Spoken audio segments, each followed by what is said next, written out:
Hello, everyone. I'm delighted to be your moderator for today's webinar organized by Funds for NGOs. Today's topic is an introduction to using AI to support grant writing.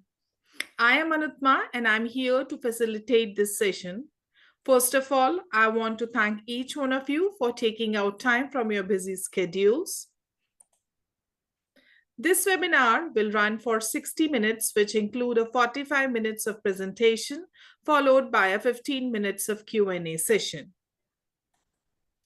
If you have any questions, please use the Q&A option on your webinar screen to post your question, and we will respond to them during the Q&A session. So let's begin with webinar's objective. The first objective is to learn how to use AI to support and enhance your grant writing. Be able to delegate tasks to ChatGPT by utilizing prompts. Incorporate AI into other areas of work. Leverage AI to reduce your work count. Recognize the limitations of AI as well as the importance of the human touch. Please note that the webinar is being recorded and the recording will be made available in the video section of Funds for NGOs premium website. And now allow me to introduce today's trainer, Cheryl Hooper.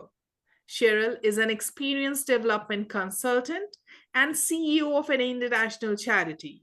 She is an expert trainer and has provided training and capacity building to support international NGOs for more than 20 years.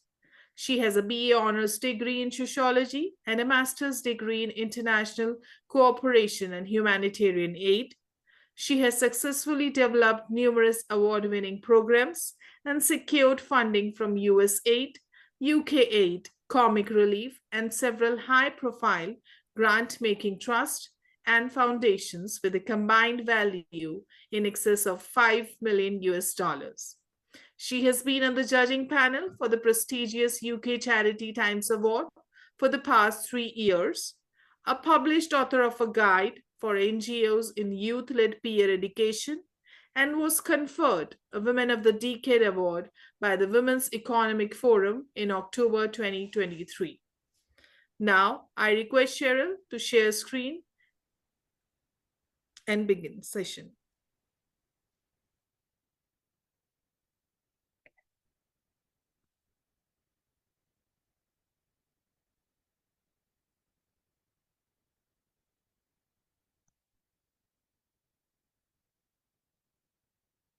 Hello, everyone. Just bear with me a minute.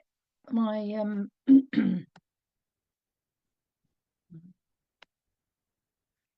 okay. Good morning, everyone, or good evening, wherever you are today. Hello, and a very warm welcome to each of you. Thank you so much for participating and giving up your time today. I think for many of us, AI, or artificial intelligence, is now being used widely across a number of different industries and sectors, including charities and NGOs worldwide. But there are many NGOs who haven't yet started using this tool because they're not sure where or how to start. In recent years, AI has become more familiar in NGOs working in development, but it's still being underutilised. And there is potential for all of us to improve our work and increase the effectiveness and efficiency of grant applications by getting used to using this tool and integrating it into our daily work. So I'm excited to share with you today some insights into how to use AI as part of fundraising, and for you to learn how this can help you to improve your grant writing, learn how to delegate different tasks that will help to reduce time and improve your efficiency, find out about what AI can do and what it isn't able to do so that we recognise its strengths and play to those strengths, but also understand its limitations. So many people have different ideas about AI and what it does. So let's begin with the basics and clarify exactly what I mean by AI. AI is a computer-generated tool that manages to take all the information and data fed into the internet about different subjects, and it's programmed to analyze that information and provide you with the answer to a question or an instruction given by you about a particular topic. Think of it like a sophisticated version of Google. Whilst we all revert to Google to get information about different subjects, and Google responds by listing the information for you through a variety of links, which we then need to follow up, AI is able to analyze the information and provide you with an answer rather than you going through each link provided by Google. There are many different platforms and versions available now on the internet, but probably the one that is most common and which you might be familiar with is ChatGPT.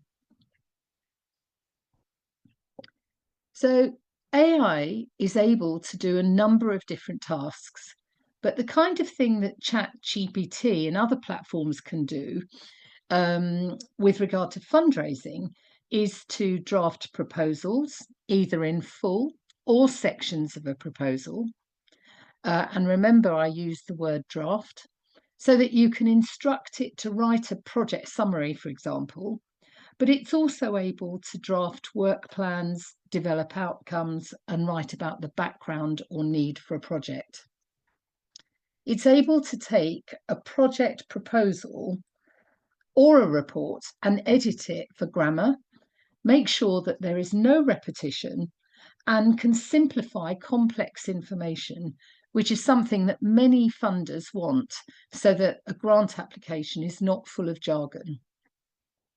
AI can also integrate data and statistics into a project proposal to support a section that requires evidence of need for a project or intervention. And it can also help with formatting a proposal, making sure that the information is presented logically and to specific word counts. So, for example, if you have to write a project summary in 500 words, and that is quite common in concept notes, you can upload a long version and instruct it to reduce the summary to 500 words without leaving out essential information. All sounds very good, doesn't it? Let's keep going and I'll tell you some more. So, of course, if AI is able to review an application and make sure that various sections fit within a specified word count, if it's able to provide data and statistics to strengthen an application, then of course, if it's used correctly, it will make your time more efficient. Proposals can be written clearly and logically, and the writing can be consistent across the whole proposal. And this would be especially important if you have more than one person contributing to the writing of a grant application.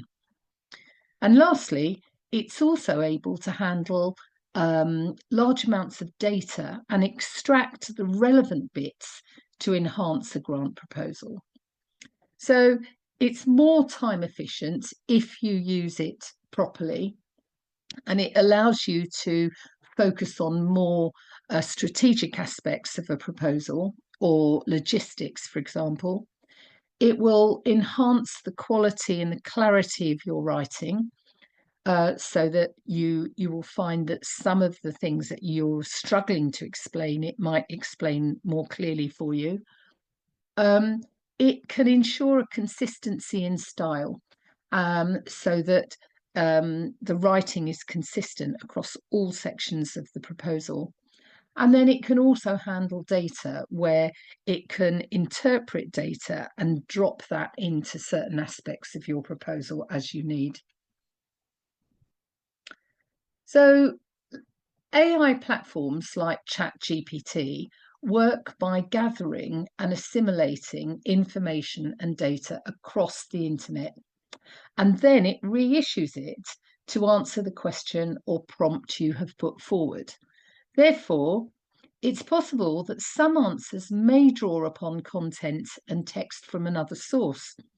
This is why it's necessary to always add your own view and experience to any answer that's given, and check for plagiarism where possible.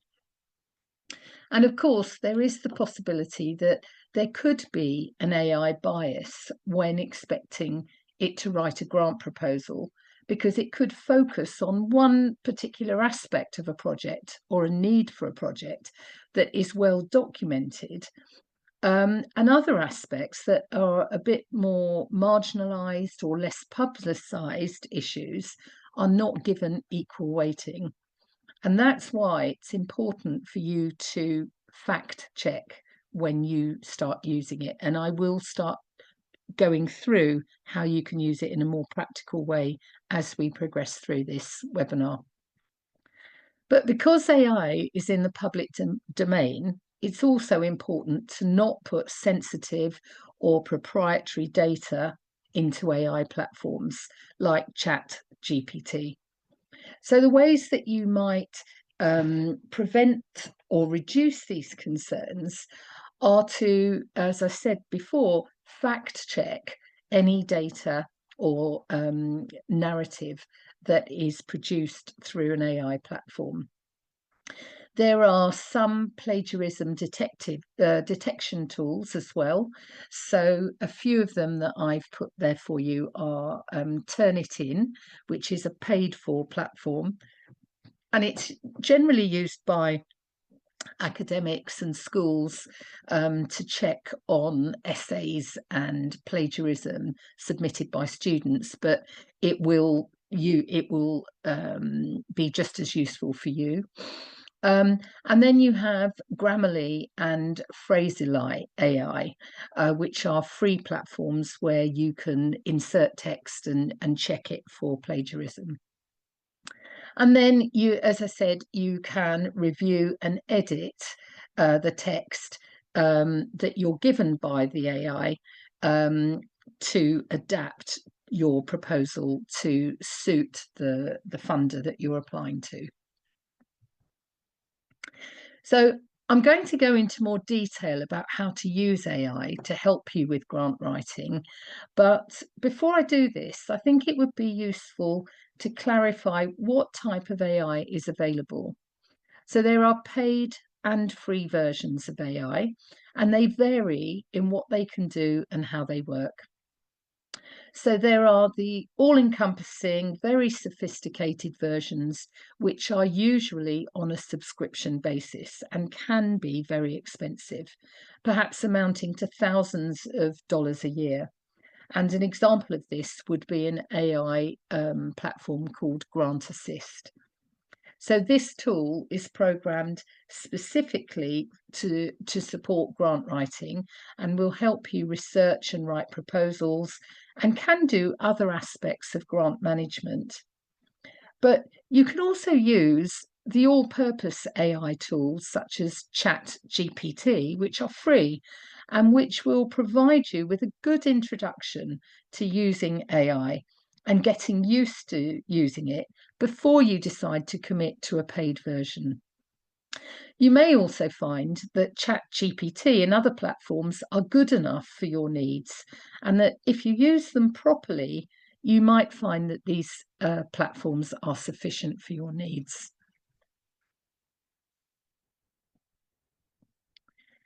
I thought it would be useful to perhaps go through the different systems to explain some of the benefits and limitations, so that you have a better understanding if you're wondering which system to use.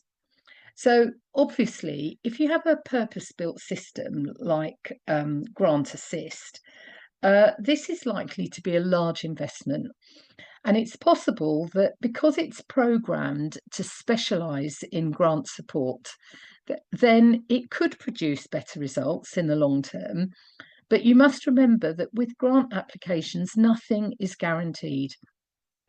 And even the best written application requesting a grant may still be unsuccessful for a variety of reasons beyond our control.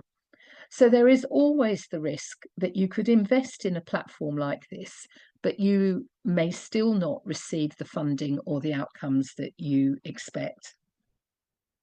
You should be mindful that all AI tools will require time to learn how to use them effectively. And whatever the AI produces, you will always need to review and edit it. And of course, the more sophisticated it is, the more time will be needed to get the most from it. So the more generic versions, such as ChatGPT, are free. And I think they are a good entry into using AI to support your grant writing without a big investment. But it's important to be aware that whatever version you decide to adopt, you need to invest time and learn the skills required to get the best results. So this webinar today is to give you an introduction into AI and what it can do. But the best way to learn is to actually by doing it yourself and to sort of learn through doing and just practice. So first of all, AI should not be seen as a replacement for a human. So if you think that using AI to write endless grant applications without any input from someone, it's likely that assessors will recognise that the proposal has been written using AI and it will lack authenticity. So to really increase your chances of success in grant writing, using AI, make sure that it's used to enhance grant writing proposals and not be a substitute for a person. By adding the human element to an AI-generated grant application, you can make sure that the tone and the message is appropriate.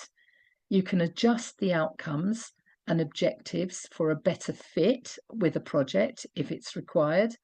And you can check that it has interpreted your instructions correctly. So think of it as a sophisticated first draft of a grant proposal that could be reviewed and edited to really maximise your chances of success. So before you get too excited about this prospect that can definitely help with capacity in a small NGO and improve and enhance your grant proposals, make sure that you have a balanced approach when using the tool. And whilst it's important to begin using AI to enhance your proposal writing, don't underestimate the importance of the human touch. This makes sure that you use AI with integrity and that any proposition you put forward to a funder is viable, truthful, and reflects your NGO's mission and brand.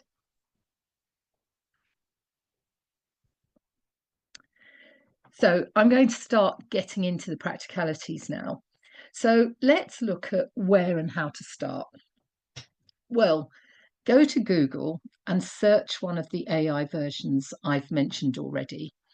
So search ChatGPT, for example, on Google, and then follow the link and open an account when you reach the page. The best way to learn is through practice. And so I would encourage you to just try asking for different things so that you can begin to see how it works and what it's able to do.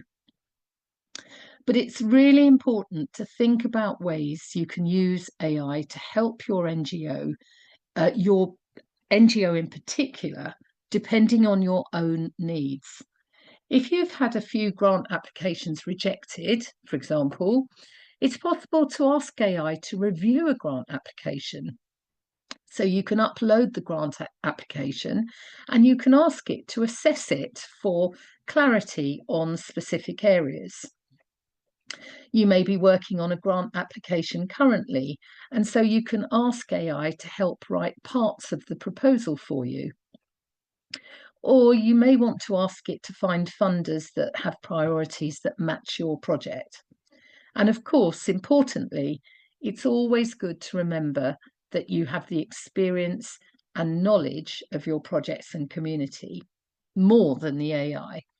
And so that's the additional input that you can give to an AI generated grant proposal that will really enhance the writing and strengthen it.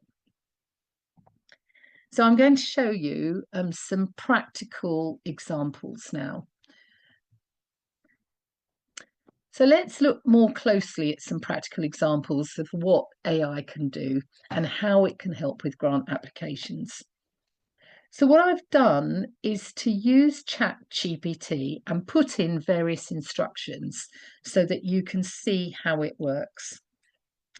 So here is a simple instruction where I have identified a particular funder whose priorities match a project.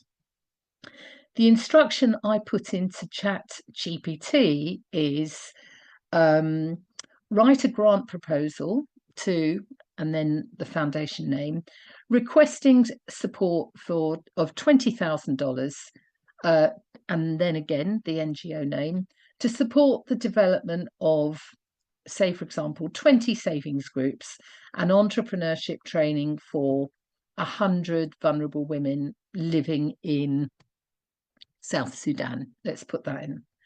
Funding will help improve the livelihoods of women living in deep poverty and contribute to lessening dependency on external support.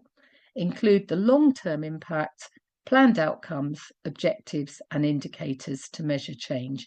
So I've put this in to give you an idea of what AI can do for you.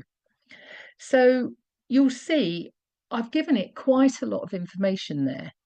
And if I break that down, what I've asked for is a specific amount of money requested, what the funds will be used for example, the development of savings groups and entrepreneurship training. I've given the beneficiary group, which are women, and the number of beneficiaries, the area where the project takes place. I've given the background to the beneficiary, his personal circumstances, for example, living in deep poverty, that they're dependent and vulnerable. I've said how the funding needs to improve lives, so through improved livelihoods, reduced dependency on external support.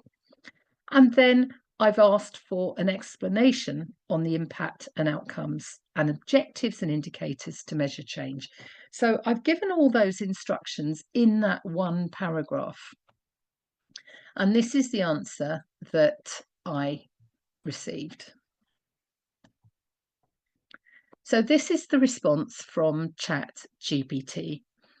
You'll see that the AI has also given a name for the project. I didn't even ask for a name, but it's given the name. It's provided a succinct project summary that explains what the project is about, who benefits, and the area and the project where the project takes place, and B, it explains how the funds will make a difference. The second paragraph explains the project background and need so that you can see how sophisticated the response is. It explains the barriers women face regarding financial security and economic independence.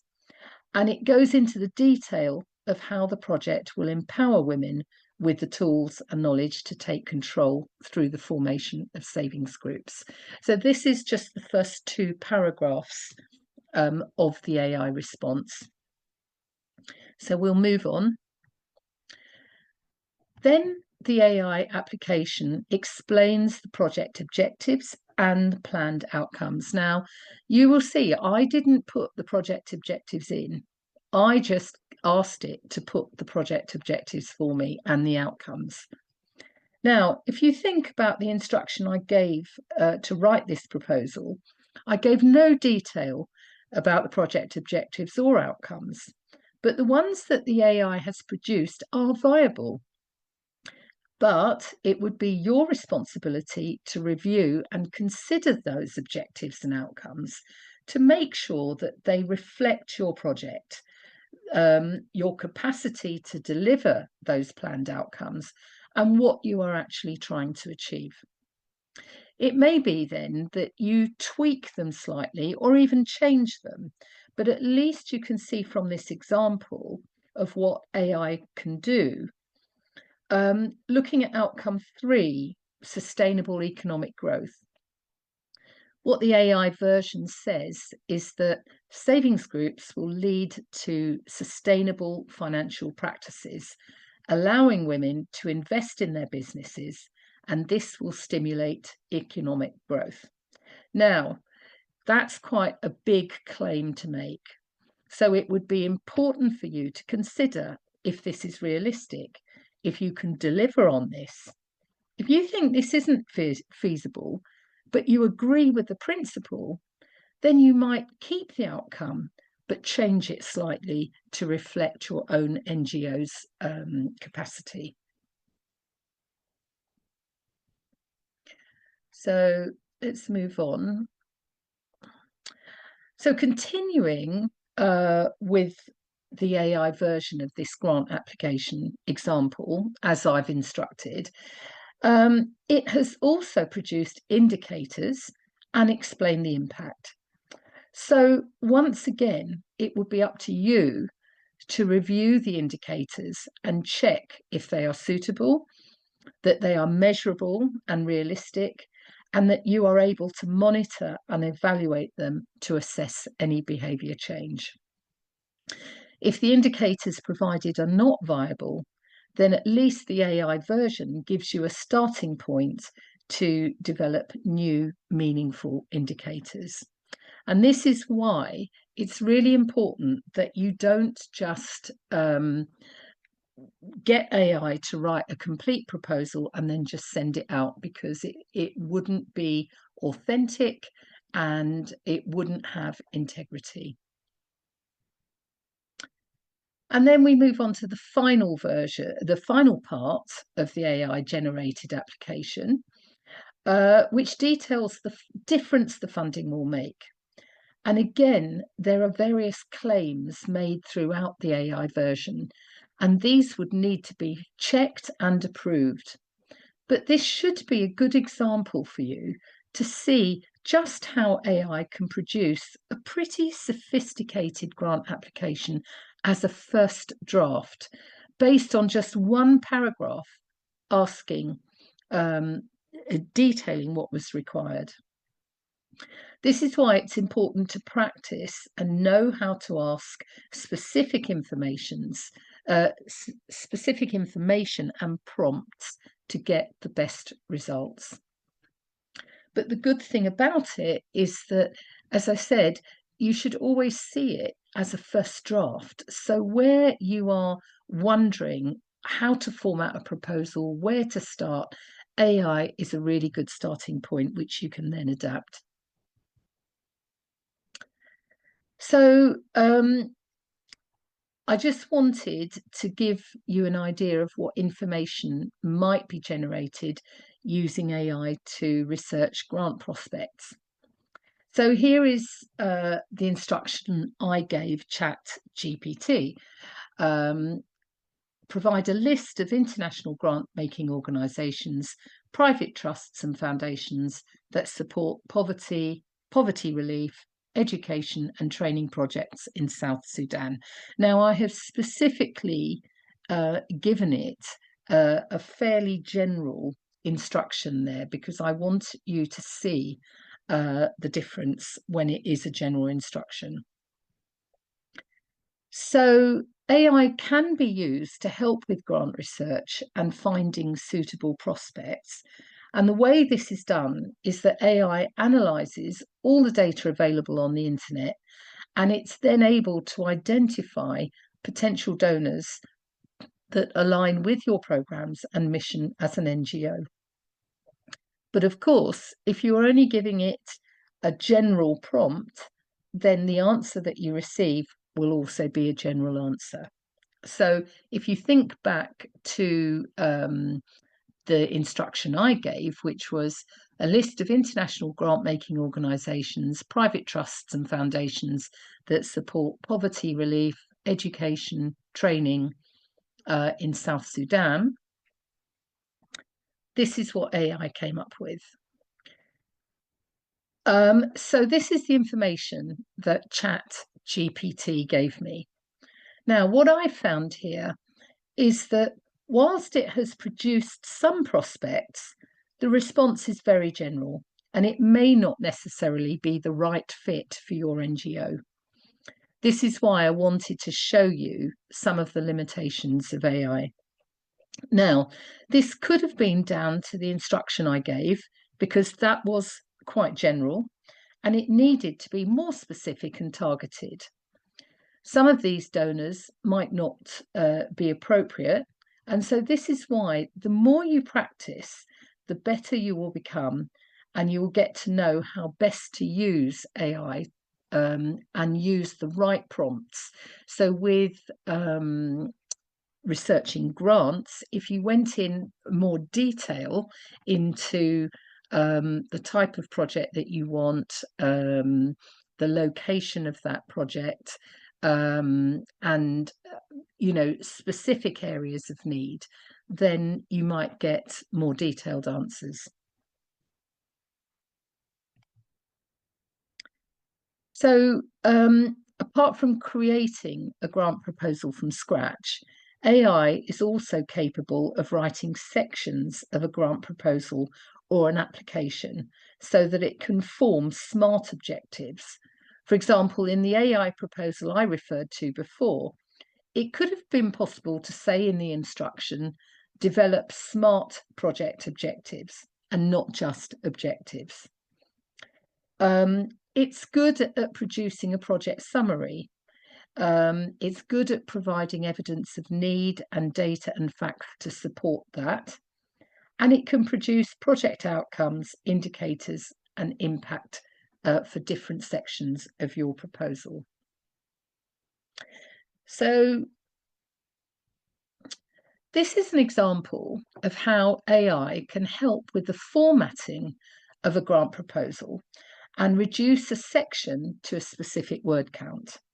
You'll see the instruction I gave. So the instruction was, can you reduce the word count of this paragraph to 100 words and write a clear and concise project summary that explains what the project is about, how many beneficiaries are supported, where it takes place, and what we intend to do, and why the project is needed. Now, this is a long version of a project summary that needed to be reduced for a concept note. And this project summary is actually 125 words, and I wanted it cut down to 100 words. So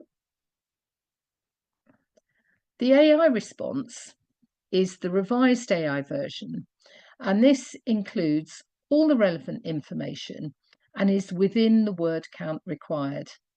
And cleverly, you can see that it explains the number of beneficiaries and age range, the geographical area and project need, the approach and methodology, and the proposed outcomes and impact, with a word count of 95 words.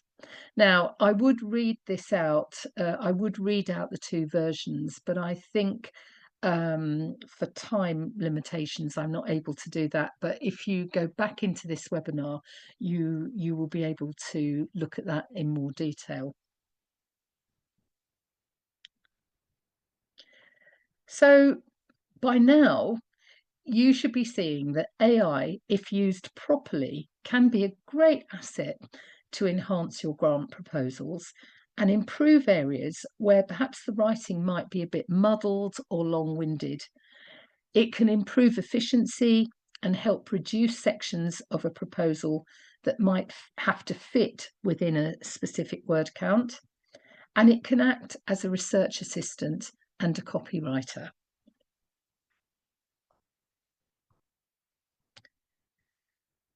So by now, I hope you can see the benefits of using AI, but also the need for it to be used properly to get the best results.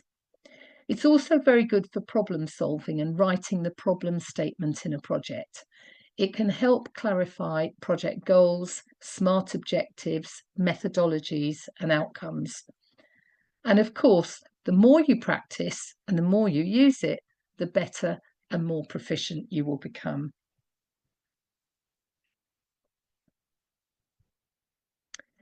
So just a sort of few thoughts. As I said, when you use AI, make sure that you don't forget the human element. It's really important that you think of it as having an assistant who can draft a good quality first draft proposal for you, and then you can take that draft and verify the data sources, so that you can just cross-check and fact-check certain things. Make sure that any kind of outcomes or claims that are put into a draft proposal are adapted to specifically suit and respond to your own capabilities. It can give you the data from local communities, so that if you need to enhance a section of a proposal about the context of the work, where the work takes place, you can ask it to give you information on that. And you can make sure that you use AI prompts to make sure that you're being inclusive. So what you can do is you can say, include things like being inclusive to include all beneficiary groups, including people living with a disability, for example. And then, as I said, when I gave you the example of how to use AI to research grant opportunities, just an example here. Again, there's a prompt that I've given you, 10 grant funding opportunities. So instead of just saying, give me a list, ask it for, give me 5 organisations that will support community-led climate initiatives. Instead of saying in the global south, you might want to give your specific locality. And those are the things that will help you really refine the response. And when AI responds to you, you can go back into specific sections and ask it to give you more detail. So if it gives you a response on certain outcomes, for example, you can take a particular outcome and go back to AI and say, can you explain this in more detail? And put the outcome in, and it will give you further detail. So it will go into more detail as you go through it. So this brings me to the end of this training, and I hope now you have a better understanding of how you can use AI to improve your grant writing, but also respect its limitations and understand that it shouldn't be used as a substitute for human input, but it will definitely enhance your grant writing if used properly. So everything produced by AI should be read thoroughly and cross-checked, and then additional input added by you to ensure that the content of the proposal is authentic, meaningful, and realistic, so that it reflects your capacity to deliver what you promise to a funder. You can also do things like, if you write a first draft of a project proposal, you could upload that into AI, ChatGPT, and ask it to produce a new version of it. And then you can look at the version that the AI produces and you can compare it to your version, and you can take the best of it. So there will be elements that you read and you think, oh, that explained it better than my proposal, and you can sort of change it and adapt your proposal. So thank you for joining me today. I really hope that you found this session useful, and I'm really happy to take any questions that you may have. Okay, thank you very much.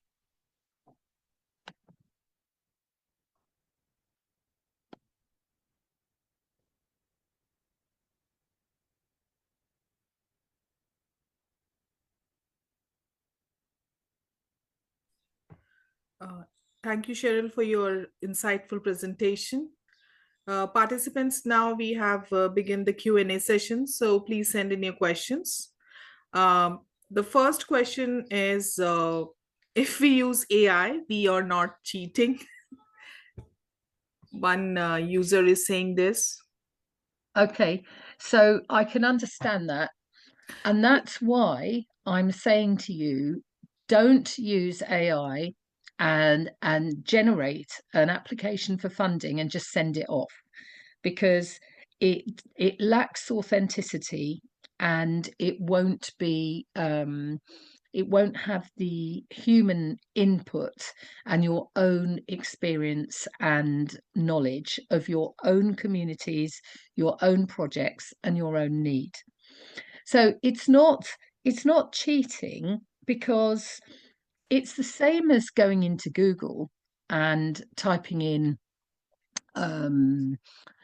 explain the need for the need to enable girls access education in whatever country you're working in, and Google will come up with a whole list of responses on that. AI will just take that information and put it into a way that you can understand. It's not cheating, but it will. You need to make sure that you don't just churn out applications without adding to it. If you to use it as an assistant and a way to enhance what you're doing.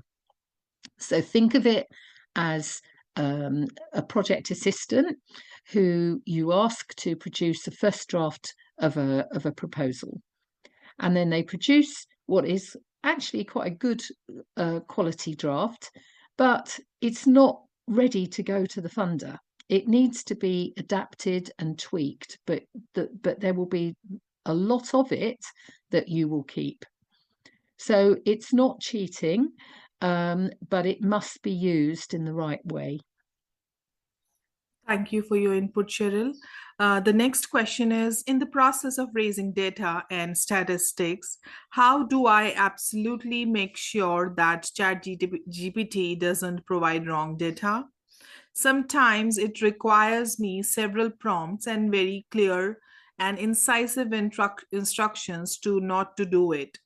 We use a specialized GPT bot and sometimes upload sources for the GPT to look for data. Yeah, I mean, I think the best way to do it is, rather than ask AI to produce the data, where by doing that there is a possibility that some of that data may not be accurate. So I think the best way of doing it is to upload the data from a verifiable source. So if you're looking at, for example, unemployment statistics in a particular area, you can go to the government website of that country and you can source the data, and then you can just copy that data and put that into AI and say, where is the highest number, which area has the highest number of unemployed youth aged 18 to 30. So instead of you having to trawl through it all, the AI should be able to analyze the data that you've given it and then give you the answer. And by doing that, you know that you have uploaded data which has been verified. So you get the data, go to the relevant website or government statistics office, take the data that you need, and then upload that and just ask you can copy and paste it, and then just ask AI to analyze it in whichever way you want, or to interpret it in whichever way you want. Thank you, Cheryl, for your input. The next question is, do grant-making organizations make use of AI detection tools when deciding on who to donate to? I mean, that's a good question. I don't know. I couldn't tell you. I would imagine that the private grant-making trusts and foundations and the smaller funders probably don't. They're not so, my experience is they're not so sophisticated, really. These are sort of private funders set up by wealthy individuals, for example, that kind of thing. Some of the larger kind of institutional donors may, but I would be surprised. I would be surprised if they do. With an EU application, for example, EU wants to know where the data sources are. So if you quote statistics in a concept note in an EU proposal, they want you to cite the data source. So this is why you can get the data source from a verifiable website, like a government website, and upload that into AI and get the AI to interpret the data for you, but then you will be able to quote the original data source. So I don't know for sure. It may be as AI is used more commonly, then maybe they will, but I couldn't tell you for sure at the moment. Thank you, Cheryl, for your input. Uh, the next question is, in our organization, we really wordsmithed our messaging, including in fundraising. We have one single program model. How would you ensure that this messaging is consistent through AI products?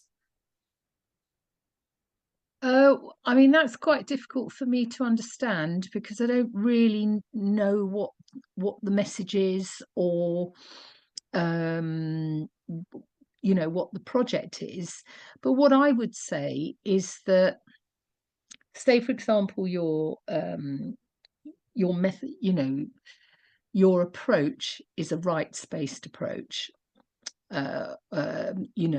When you upload instructions into AI, you can then say, please, produce a project summary for this project using a rights-based approach.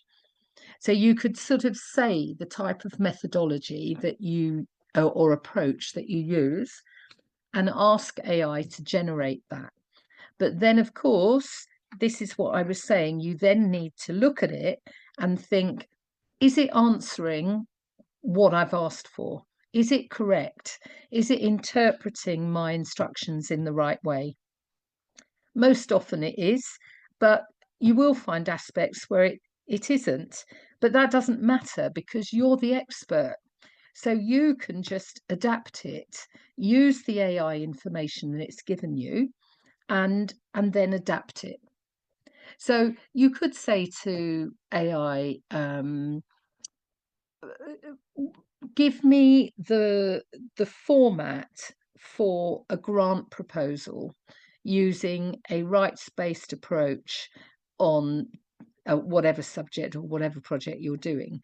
But what the AI will do is it won't necessarily write the proposal for you, but it will give you the headings in the right order, or which order they think it thinks is necessary to write the grant proposal. So there's lots of different ways that you can use it. And the more you kind of experiment with it and the more you see what it can do, the more you can learn to refine the prompts and make sure that your prompts are more focused on what you need. Thank you for your input, Cheryl. The next question is, in case there is if there is similarity in prompts by different people, would AI generate the same content in project applications? Well, I think that's a good point. I think, I mean, there might be similarities, but I couldn't say for sure, because it's unlikely that you'll be writing exactly the same thing as somebody else. But you've got to remember that AI will be extracting information from all its sources across the internet. So the more specific and detailed you can be, the more kind of tailored your answer from AI will be. So if you give it a general prompt, it's going to come back with a general answer. If you give it a more detailed explanation, then it will give you a more detailed response. But as I said, obviously, you shouldn't be just taking that response and churning that out into an application. What you would do is basically take elements of it and put that into your grant application to enhance your writing. Thank you for your input, Cheryl. The next question is, I have been working on an application where the RFP itself is advising, nearly requiring that I use AI and specifying where it's mandatory to use AI to fill a certain section. Would this be unique to this particular RFP? Yeah. I would think so. Yes, I've not come across that before at all. So it sounds pretty. Yeah, it sounds like it's just for that particular thing. I've not come across that in terms of grant applications or grant proposals before. But if it's a research project, then there must be a reason for them putting that into the application. I'm not quite sure why. So it's hard for me to say anything more on that, I'm afraid. All right. The next question is, what are some common mistakes NGO make when first integrating AI into their grant writing process? Yeah, I mean, it's a good question. I would say that probably being too general, and what I would do is I would sort of take, for those of you where you've been unsuccessful in grant writing or, applications, I would try and use AI to learn. So you could upload an unsuccessful application and you could ask it to identify weaknesses in the proposal, and see what it comes up with. And then you could also ask it to rewrite it, and then you can see the difference in what you've done and what the AI has done. And you can look at that and try and learn from that.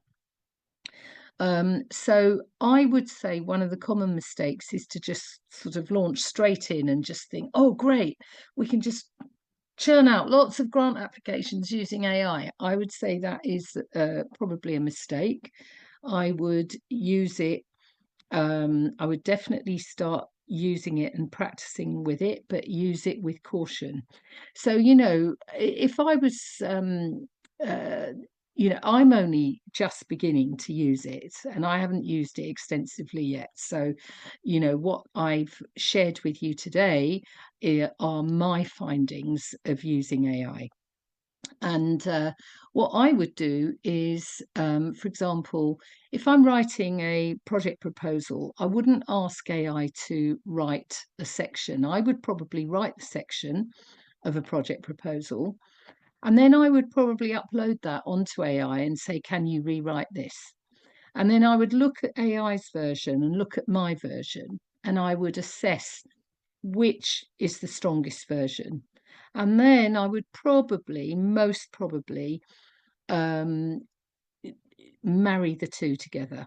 So it would, the final version would probably be my version with a bit of the prompt from AI, where I think, oh, that's written in a stronger way, or it's explained this more succinctly than I did, and I would take bits of it.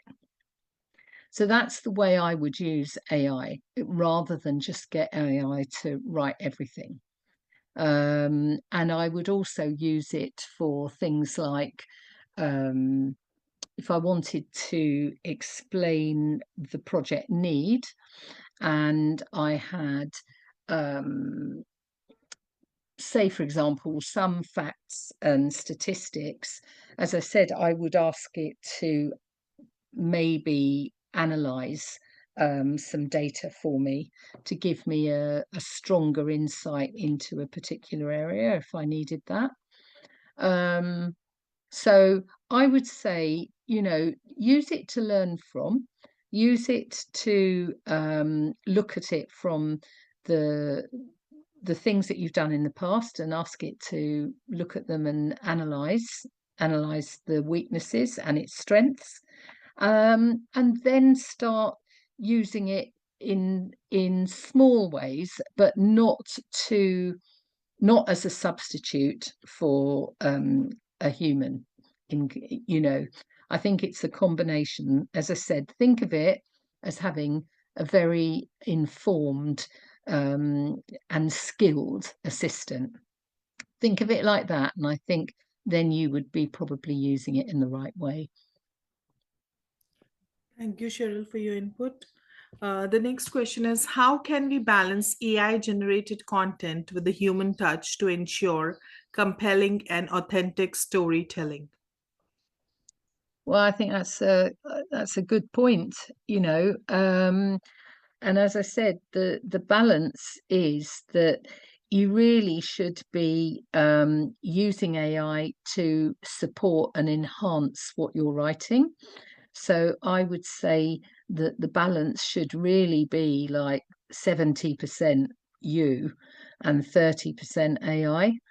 I mean, that's just a figure from my point of view. Some of you might think, well, we could still use it and 50-50, I think you have to sort of trust your own judgment on it.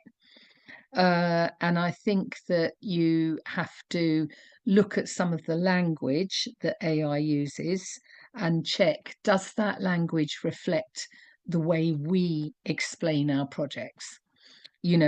So it will give you a very good example of a summary paragraph, but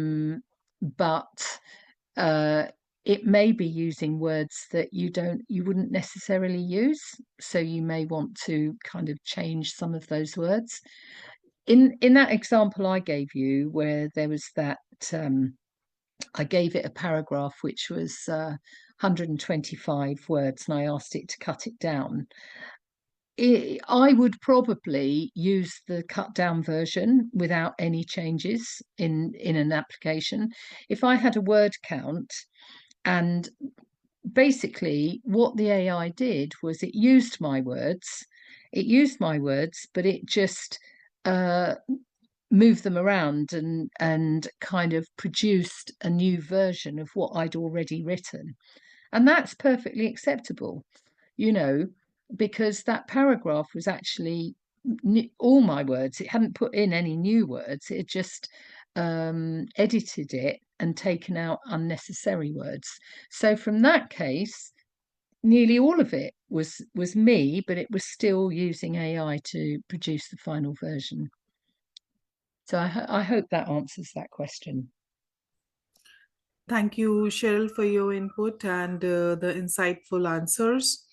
Participants, as now we have reached the end of the webinar. I want to thank each one of you for your active participation And we would also like to thank Cheryl on behalf of the entire team. Participants, please take a moment to fill out the feedback form for today's session. Your input is crucial in helping us to improve. If you have any questions or suggestions, feel free to contact us at support@fundsforNGOs.org. The feedback form will appear on your screen in a moment. Once again, thank you, Cheryl, and to all the participants. We look forward to seeing you in our next webinar. Okay, thank you, everyone. Thank Thank you. you.